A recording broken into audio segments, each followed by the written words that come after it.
Alright, so we are reading the rules here that came with our Chinese checkers. So we have 6 times 10 individual colored pegs about the game. A shape of a 6-pointed star, each point of a triangle consisting of 10 holes. The interior of the board is a hexagon with 5 holes on each side. Each triangle houses a different colored peg.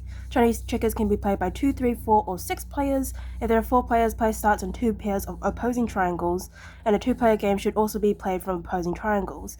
In a 3-player game, the pegs will start in 3 triangles equidistant from each other. The aim of the game is to be the first player to move all 10 pegs across the board and into the triangle opposite. How to play. Toss a coin to decide the first player. When a player takes a turn, they may move 1 marble. The marble can be moved to an adjacent open space or may jump over other marbles that are right next to the marble. You can only jump over 1 marble at a time.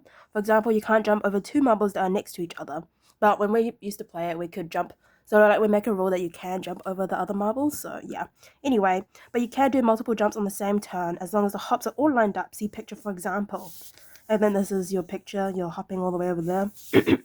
You can hop over your own or your opponent's marbles. You do not have to hop over a marble if you don't want to. You can move it in any direction. Pegs are never removed from the board. It is permitted to move a peg into any hole on the board, including holes in triangles belonging to other players. Every triangle is not presently in use, however, once a peg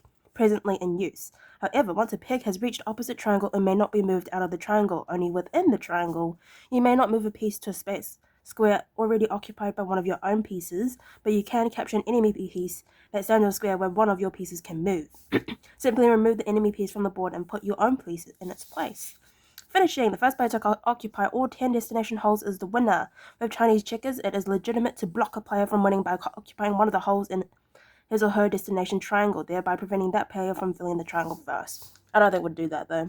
One rule you can implement is a rule which states that a player who is prevented from moving a peg into a destination triangle can swap that peg with the one blocking it. Another rule you can use is that if one or more filled holes in an occupied triangle are filled with other players' pegs, these pegs actually count towards the blocked player's victory. If that player has filled all the non-blocked holes within his or her destination triangle, that player wins. That's pretty cool. So that is the instructions from the Fun Factory. So yeah, also why is this not even like... That's a bit sad. Anyway, I'd like to thank you very much for watching. Hopefully stay posted. I will see you next time. Bye-bye.